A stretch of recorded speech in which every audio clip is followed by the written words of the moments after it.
Hello everyone, very good evening. आप सभी का स्वागत है हमारे चैनल पॉलिटेक्निक मार्ग पे। आई होप सो आप सभी अच्छे होंगे, मस्त होंगे और अपनी प्रिपरेशन जो है बहुत अच्छे तरीके से कर रहे होंगे।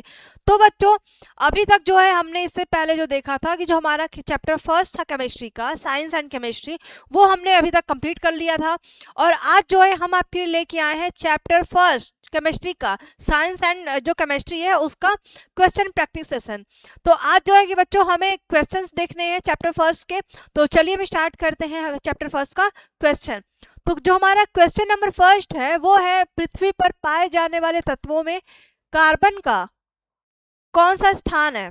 मतलब कि जो पृथ्वी पर जो कार्बन था हमारा, वो किस नंबर पे वो प्रेजेंट था, कितने उसका कौन सा प्लेस था। यानी कि what is the rank of carbon among the elements found on earth. तो जैसा कि हमको पता है कि जो कार्बन था वो में 17th रैंक था उसका। तो आंसर हमारा क्या हो जाएगा, डी। आप वीडियो को पॉज करके अभी आंसर इसका देख सकते हैं। तो आप इस तरह से एक बार ध्यान दे दीजिए कि इसका आंसर क्या होगा। जैसा कि हमें पता था कि जो कार्बन है हमारा, वो अर्थ पे उसका जो कौन सा प्लेस है, तो 17th है। तो आंसर हमारा क्या हो जाएगा, डी। अब हम आते हैं हमारे नेक्स्ट क्वेश्चन पे, जो कि है आधुनिक रसायन विज्ञान के जन्मदाता कौन थे। यानी कि the father of modern chemistry was, कौन था हमारा जो केमिस्ट्री के जो फादर कौन थे, मतलब जो हमारा मॉडर्न केमिस्ट्री था उसके जनक किसको माना जाता है, उसको फादर किसको देखा जाता है, तो मेनली लेवोसियो को माना जाता है। तो आंसर क्या हो जाएगा हमारा, बी, यानी कि लेवोसियर। तो ये था हमारा दूसरा क्वेश्चन। फिर हम देखते हैं नेक्स्ट क्वेश्चन पे आते हैं, जो कि है हमारा, रसायन विज्ञान का ज्ञान सर्वप्रथम किस देश में हुआ। यानी कि in which country did the knowledge of chemistry first originate. मतलब कि कौन सी वो कंट्री थी या कौन सा वो देश था जहां पे रसायन विज्ञान का ज्ञान सर्वप्रथम आया। ठीक है, तो जैसा कि हमें इसका आंसर पता है या हम इसके बारे में जानते हैं कि वो मिस्र अरब देश था। तो आंसर इसका क्या हो जाएगा, बी। हिंदी में इसको मिस्र अरब बोलते हैं और इंग्लिश में क्या बोलते हैं, इजिप्ट अरेबिया। तो ध्यान से देख लीजिए बच्चों उसको एक बार।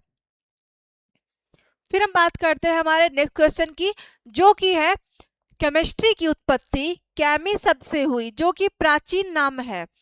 यानी the word of chemistry is derived from the term chemo which is the ancient name of. मतलब इसमें क्या बोला कि जो हमारी केमिस्ट्री थी, जो उसकी ओरिजिन कैमी वर्ड से हुई थी, वो प्राचीन नाम कहाँ का था, वो एंशियंट नेम जो था वो किस जगह का था। तो वो जो था हमें पता है बच्चों कि वो मिस्र का था, यानी इजिप्ट का था। तो आंसर क्या हो जाएगा हमारा, डी। फिर हम बात करते हैं हमारे नेक्स्ट क्वेश्चन की, जो कि है रासायनिक अभिक्रियाएं जिन नियमों एवं परिस्थितियों पर आधारित होती हैं उनका अध्ययन किया जाता है रसायन शास्त्र की शाखा। मतलब क्या बोल रहा है इसमें कि जो हमारी रासायनिक अभिक्रियाएं होती हैं जिन नियमों एवं परिस्थितियों पर आधारित होती हैं, वो साइंस की किस ब्रांच में हम इसको स्टडी करते हैं। यानी कि the rules and condition upon which chemical reactions are based are studied in the branch of chemistry known as. मतलब साइंस की वो कौन सी ब्रांच है जिसके अंतर्गत हम क्या करते हैं कि हमारे जो केमिकल रिएक्शंस होते हैं उनके उनके प्रोसेस, फिर वो स्पेशल कंडीशंस जो होती हैं उन सभी के बारे में हम पढ़ते हैं। तो वो हम मेनली देखते हैं कि फिजिकल केमिस्ट्री के अंदर पढ़ते हैं हम। तो हमारा आंसर क्या हो जाएगा बच्चों, डी, यानी कि भौतिक रसायन में हम पढ़ते हैं इसको। ठीक है, अगर हम बात कर रहे हैं यहीं पे अकार्बनिक रसायन की, तो इसमें हम मेनली इनऑर्गेनिक कंपोनेंट्स के बारे में, उनकी प्रॉपर्टीज, उनसे बने हुए तत्वों के बारे में पढ़ते हैं। तो और वैश्लेषिक जो हमारा रसायन था उसके अंदर हम एनालिटिकल केमिस्ट्री के थ्रू जो हमारे विश्लेषण करने के बाद जो पदार्थ की पहचान थी उन सब की चीज़ों के बारे में पढ़ते हैं कि पदार्थ की पहचान कैसे करते हैं, इन सब को देखते हैं। फिर हम बात करते हैं, अगर हम बात करेंगे ऑर्गेनिक केमिस्ट्री यानी कार्बनिक रसायन के अंतर्गत, तो वो कंपोनेंट जो कार्बन से मेनली बने होते हैं उनके बारे में स्टडी करते हैं। तो हमारे क्वेश्चन के हिसाब से हमारा आंसर क्या हो जाएगा, डी, जिसका क्या है भौतिक रसायन में। तो इसको आप एक बार देख लीजिए। फिर हम आते हैं नेक्स्ट क्वेश्चन पे, जो कि है हमारा, निम्न में से कार्बनिक यौगिक है यानी organic compounds are among the following, इनमें से बच्चों क्या पूछ रहा है कि कौन सा इसमें में हमारा ऑर्गेनिक कंपाउंड का एग्जाम्पल है। तो अगर हम बात करेंगे ऑर्गेनिक कंपाउंड का, तो एग्जाम्पल हमने पढ़ा था कि हाइड्रोकार्बन होते हैं, हमारे बायोमोलिक्यूल्स होते हैं, बायोमोलिक्यूल जैसे कि प्रोटीन, कार्बोहाइड्रेट, ये सब की बात करते हैं। तो इसमें अगर हम हाइड्रोकार्बन की बात करेंगे तो हाइड्रोकार्बन क्या होता है, हाइड्रोकार्बन जिसमें जिसके कंपोनेंट होते हैं वो मेनली कार्बन और हाइड्रोजन एटम से मिलके बने होते हैं। कार्बन और हाइड्रोजन एटम से मिलके जो बने होते हैं उनको बोलते हैं हाइड्रोकार्बन। तो हमारा आंसर क्या हो जाएगा, यहाँ हमें कार्बन हाइड्रोजन से मिलके बने हुए कंपोनेंट क्या देखने को मिलते हैं, ये सी। आंसर हमारा क्या हो जाएगा, सी।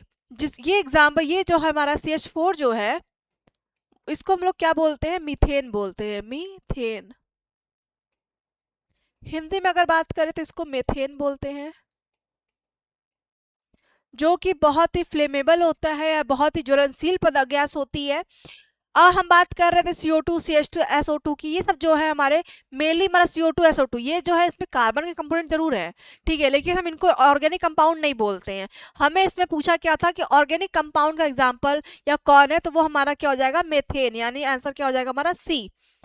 ठीक है बच्चों, तब नेक्स्ट पे आते हैं क्वेश्चन पे, जो कि हमारा मानव शरीर में पाए जाने वाले जल की प्रतिशत मात्रा कितनी होती है, यानी कि what is the percentage of water found in the human body, मतलब ह्यूमन बॉडी में वाटर का कितना परसेंटेज होता है। तो जैसा कि हमने लेक्चर में देखा था, हमने थ्योरी में पढ़ रखा है कि 65 से 90% होता है। तो हमारा आंसर क्या हो जाएगा बच्चों, बी। तो इसको आप ध्यान से देख लीजिए। और फिर हम आते हैं नेक्स्ट क्वेश्चन पे, जो कि हमारा चेचक के टीके का आविष्कार, चेचक के टीके का आविष्कार किसने किया, या फिर inventor of the small pox vaccine, तो इसमें से कौन साइंटिस्ट थे। तो जैसा कि हमें पता है कि एडवर्ड जेनर थे, या एडवर्ड जेनर को बोला जाता है। तो आंसर इज हमारा ए। फिर हम बात करते हैं निम्न में से जर्मनासी है, जर्मनासी, या फिर विच of the following is germicide. अच्छा, क्वेश्चन करने से पहले हम एक वर्ड जान लेते हैं कि जर्मिसाइड क्या होता है, या जर्मनासी जो दिया है उसको क्या कहते हैं। ऐसे मतलब कि हमारे क्या बोल सकते हैं कि कंपोनेंट, या ऐसे हमारे केमिकल जो क्या करते हैं, जर्म्स को किल करते हैं, जो हमारे कीटाणु होते हैं उनको जनरली खत्म करने, उनको मारने के लिए यूज किया जाता है, उनको हम बोलते हैं जर्मिसाइड्स, जो कि मेनली हमारे जो जर्म्स होते हैं ना उनको मारते हैं। तो उसका एग्जाम्पल क्या हो जाएगा, क्लोरोबेंजिन भी एज हम उसको जर्मनाशी या उसको जर्मिसाइड की तरह यूज करते हैं। डेटॉल भी हमारा क्या होता है, उसको हम जर्म्स को किल करने के लिए यूज करते हैं। तो आंसर क्या हो जाएगा हमारा, ए भी होता है, बी भी है। तो आंसर इस क्या हो जाएगा, सी, क्योंकि ए प्लस बी दोनों है इसमें से, ठीक है, यानी हमारा क्लोरोबेंजिन डेटॉल दोनों क्या है हमारे एजस को यूज करते हैं हम लोग जर्मिसाइड के तौर पे। तो आंसर क्या हो जाएगा बच्चों, सी। फिर हम बात करते हैं नेक्स्ट क्वेश्चन की, जो कि हमारा पौधों को कीटाणुओं व रोगों से बचाता है, यानी protects plant from germs and diseases, मतलब कि प्लांट को जर्म्स और डिजीज से, बीमारियों से बचाता कौन है इसमें। तो हमें पता है कि आंसर क्या हो जाएगा, डी, यानी DDT, DDT, जिसको कि हम क्या बोलते हैं,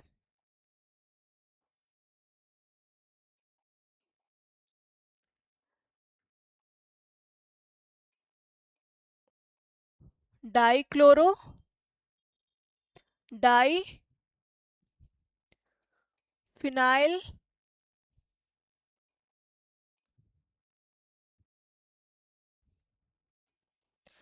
DDT का फुल फॉर्म क्या हो जाएगा बच्चों, डाइक्लोरो डाइफिनाइल ट्राइक्लोरो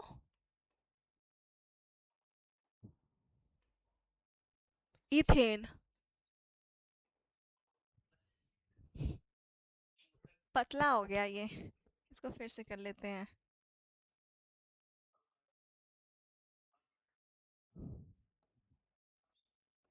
इसको फिर से एक बार देख लेते हैं हम कि DDT का फुल फॉर्म क्या होता है। अगर देखिए पहले तो क्या है, पौधों को कीटाणुओं और रोगों से बचाता है, तो वो उसका आंसर हमें पता है क्या हो जाएगा, बी, यानी DDT। और DDT का फुल फॉर्म अगर कभी जानना है तो उसको हम बोलते हैं डाई क्लोरो डाईफेनिल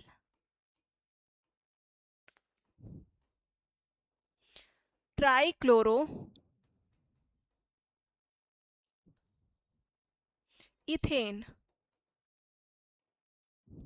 तो ये है हमारा डीडीटी का फुल फॉर्म।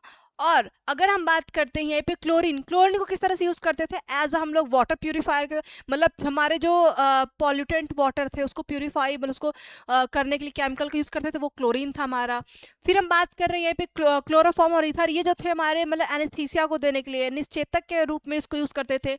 तो अब पौधों को कीटाणु और बीमारियों से जो बचाता था वो हमारा था डीडीटी। डीडीटी का फुल फॉर्म क्या था बच्चों, डाईक्लोरो डाईफेनिल ट्राइक्लोरोइथेन, ये था हमारा डीडीटी का फुल फॉर्म। तो आप एक बार इसको आप ध्यान से देख लीजिए, फुल फॉर्म देख लीजिए डीडीटी का क्या होता है।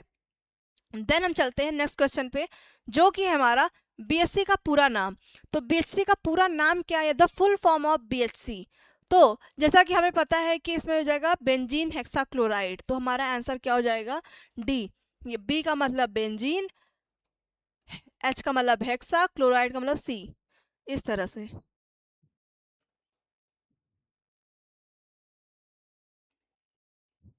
हेक्सा का मतलब H और C से क्लोराइड, इस तरह से। ठीक है बच्चों, तो बेंजीन हेक्सा क्लोराइड जो कि है, इसका आंसर क्या हो जाएगा, डी, यानी कि इस तरह से बेंजीन हेक्सा क्लोराइड। फिर हम बात करते हैं नेक्स्ट क्वेश्चन की, जो कि हमारा आदर्श गैस व्यवहार है एक, यानी ideal gas behaviour is a. Adarsh gas व्यवहार जो मतलब आदर्श जो गैस था, आइडियल गैस थी, वो किस तरह से बिहेव करती है। तो हमने जैसा कि थ्योरी में पढ़ रखा है कि आदर्श गैस जो होती हैं, आइडियल गैस होती हैं, वो एज अ हाइपोथेसिस की तरह काम करती है, एक परिकल्पना है वो। ठीक है, वो एक हाइपोथेसिस है। तो वो आंसर क्या हो जाएगा हमारा, सी, यानी कि परिकल्पना हाइपोथेसिस है ना, तो आंसर हमारा हो जाएगा सी। फिर हम बात करते हैं नेक्स्ट क्वेश्चन की, जो कि है हमारा प्रदूषित जल को पीने योग्य बनाने के लिए निम्नलिखित में से किस रासायनिक यौगिक को प्रयोग में लाया जाता है। मतलब which of the following chemical compounds is used to make polluted water portable. ठीक है, तो इसका आंसर क्या हो जाएगा, मतलब जो हमारा पॉल्यूटेंट वाटर होता है उसको पीने लायक बनाने के लिए किस हम केमिकल का यूज़ करते हैं। तो अभी तक हमने पिछले वाले क्वेश्चन में भी डिस्कस किया है कि क्लोरीन जो है उसको हम एज अ यूज़ करते हैं कि जो हमारा वाटर प्यूरिफाई करता है वो। ठीक है, तो हमारा आंसर क्या हो जाएगा, डी, यानी कि क्लोरीन। आंसर क्या हो जाएगा बच्चों, डी। फिर हम बात, हो गया। तो बच्चों ये जो था हमारा क्वेश्चन आज यहीं पे कंप्लीट हो गया है। इस सेशन का जो हमारा चैप्टर फर्स्ट का जो क्वेश्चन था वो हमने देख लिया है। और बच्चों अगर आपको ये वीडियो पसंद आया हो तो इसे लाइक करना बिल्कुल भी मत भूलिएगा और सब्सक्राइब तो करके ही रखिए। और इस वीडियो का जो है फ्री पीडीएफ पाने के लिए आप हमारे टेलीग्राम चैनल से जुड़ जाइए, जिसका कि लिंक हमारे नीचे डिस्क्रिप्शन में दिया गया है।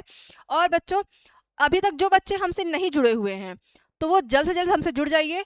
और अधिक जानकारी के लिए जो है आप हमसे इस नंबर पे हम कांटेक्ट कर सकते हैं। और कोई भी क्वेरी हो बच्चों, आपको कोई भी प्रॉब्लम हो या आपको कुछ जानना हो तो आप हमें कमेंट बॉक्स में मैसेज भी कर सकते हैं, बिल्कुल आप। तो हम इसी तरह से हमसे बने रहिए मोर इन्फॉर्मेशन के लिए। ठीक है बच्चों, थैंक यू।